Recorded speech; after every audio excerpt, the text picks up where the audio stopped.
John Cena making his return. Yeah, we see him now. WrestleOps at WrestleOps breaking. WWE have officially announced John Cena will be appearing for 7 consecutive weeks following the return of SmackDown this Friday. They list all the dates going into October 27th, including, as we've just found out tonight, Payback tomorrow, and possibly even Fastlane. So this is probably the longest streak that John Cena has had since his last full run WWE. I'm not counting WrestleMania, but his last full stint. But we saw how he was at WrestleMania, right? Against Austin Theory. Yeah. Wasn't necessarily fully himself. Would this full return, would this tarnish John Cena's legacy possibly? John Cena's been around for a long time, man. And long ass time. Yeah. And he's done things that a lot of people haven't done. He's broke records a lot of people haven't broke. And John Cena, I believe, done it all. So at this point, he's pretty much quote unquote untouchable. He's Al Capone. And I think that John Cena being here for quote unquote 7 weeks, they're saying they have the time frame for him. I think it's beneficial for the company, and maybe he can give somebody else the rub. Without a doubt, he could give someone else the rub. I mean, John Cena has proven to be someone that's very generous. Even when he wins some of these matches, he still makes the opponent look great. A la AJ Styles, his rivalry with him. Oh yeah, right. That's something I immediately go back to. But he's done the job plenty of times to make the opponent, to make the younger stars into superstars. Right? He's done that job. He's done countless things for the brand of WWE, the Make-A-Wish Foundation. He's gone on, done what The Rock has done, gone on to Hollywood, put more eyes on WWE for sure. But as far as his in-ring work has always been somewhat questionable. Yeah. You'll have some people always criticize him for having the 5 moves of doom, a la Hulk Hogan. But he's put on some stellar matches. As I just mentioned, AJ Styles. You can look back with him, his match with Shawn Michaels, Randy Orton, Edge. The dude has moves. He could go. However, his match with Austin Theory at WrestleMania, man, I hate to be critical about this, but John Cena is the only dude I've ever known to go to Hollywood and come back and look worse than he has before he left.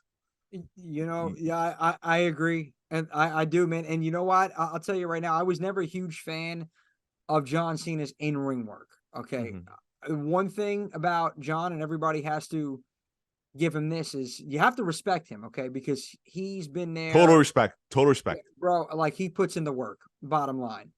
He may not be the best in-ring performer, but he's there every day. He showed up. He was there for years. Whether you loved him, you hate him, he still did his thing. And you got to respect him. It was what it was with him in theory. I was not happy really with it. You seen him come back to your point, man. He didn't look great. He didn't look great. He seemed like he was gassed pretty early. Yeah. And he didn't necessarily look like a superstar. That's what I mean by the look. John Cena was the face of the company for so long. He didn't necessarily look that way on the grandest stage of them all.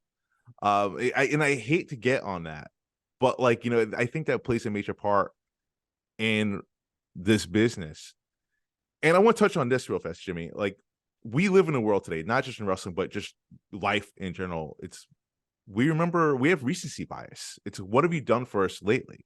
Right. And what I worry about is, I shouldn't say worry. I'm not losing sleep over this, but for John Cena, if we get more of that Cena this past WrestleMania, that's how we're going to remember him.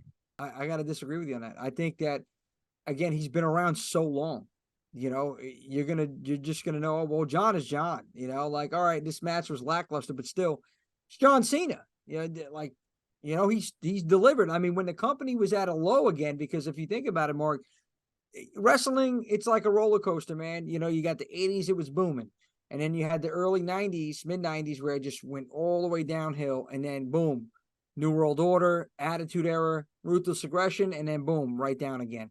And when it started going down again in 2000s, later, like what, 2008, 9, whatever, Cena was the guy still. Cena was there. He's showing up. He was like the Shawn Michaels almost of that time period. No, he was, but here's the thing. I mean, Jimmy, you're talking about, new fans right now watching that didn't watch John Cena in his prime.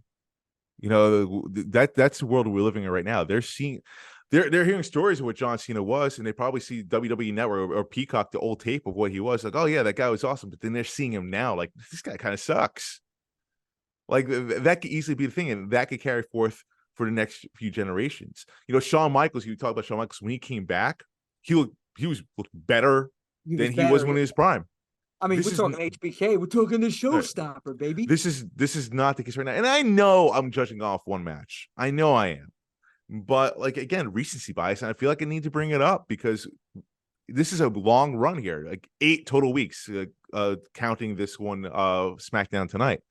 That's 2 months. That's a long stretch. Can he go? Can he last? Who is he working with? Rumor has it's going to be Cody Rhodes. That would be a great opponent for him, by the way, if it is true. He's gonna build Cody for Mania, baby. That's it.